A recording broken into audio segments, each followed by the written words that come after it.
When I hold up this picture, what do you see? A gun. When I say gun, what do you think of? Violence, defense, weapon? Does it bring back a memory? Well, to some people, this is something that changed their life forever. A lot of people see violence differently. Some people see it as self-defense, and some people see it as murder. Did you know that firearms kill more than 30,000 people each year in the United States? That's why there needs to be better gun control. There are a lot of people who disagree with that statement. They say, well, we have the Second Amendment. We have the right to bear arms. They say these guns are there so we can protect ourselves from robbers or trespassers. Some other people say we should have guns since they have safeties on it, or if we keep it up in a safe. But there are 8 things I would like to bring up that bring light to why we need gun control in the United States. And those 3 things that people say why we need guns, I have 8 that can say differently. 1. Did you know that the Second Amendment was not created for everyone to bear arms? It was actually only created for the United States military. 2. More gun control laws would reduce gun death. Firearms are the 12th leading cause of all deaths in the whole entire country. About 200 Americans go to the emergency rooms every day with a gunshot wound. And between 1999 and 2013, there were almost 500,000 gun deaths in the United States. Then we come to we need guns for protection. When it comes to women and domestic abusers, we need more gun controls because of that. More gun control laws are needed to protect women from domestic abusers and stalkers. 5 women are murdered with guns every day in the United States. A woman's risk of being murdered increases 500% if a gun is present during the dispute. 31 states do not ban convicted misdemeanor stalkers from owning guns, and 41 states do not force convicted domestic abusers from obtaining a gun they already own.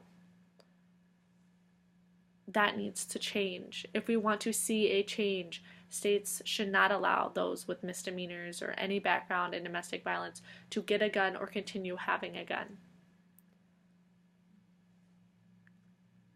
It comes to the other one. Oh, well, it's okay because guns have safeties on them. We'll keep it locked up in our safe. We have them in safe places. But between 2005 and 2010, 1.4 million guns were stolen from U.S. homes during property crimes.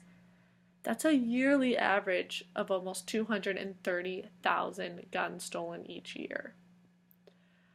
According to Ivan Ace, a professor at Yale Law School, with guns being a product that can be easily carried away and quickly sold at a relatively high fraction of the initial cost, the presence of more guns can actually serve as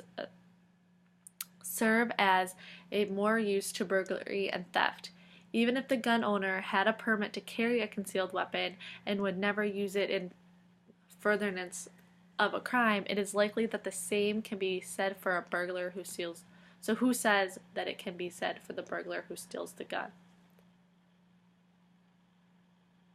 5. Laws on safety lock up to prevent accidental gunshots. People say that guns have safeties on them. Yes, that is true, but people who don't get proper training might not know how to do it. Kids who might accidentally get a hold of them, they're just clicking buttons. It's easy for them to turn it off, turn it on, or just anyone in general. The U.S. General's Accounting Office estimated that 31% of total accidental gun shootings could have been prevented by installing safety devices on guns, or making sure that they are in the right position or in the right place when you put your gun away. Safety in guns need to always be on when they're not in use. Guns make people more violent. That's number 6. We're all human. We all get mad. The FBI found that in 2013, all arguments, such as romantic triangles, brawls fueled by alcohol or drugs, arguments over money, arguments over anything, resulted in almost 2,000 gun deaths just because one person got angry. So gun control is a huge thing. If there's almost 2,000 deaths a year just because someone got mad, there is a problem with that.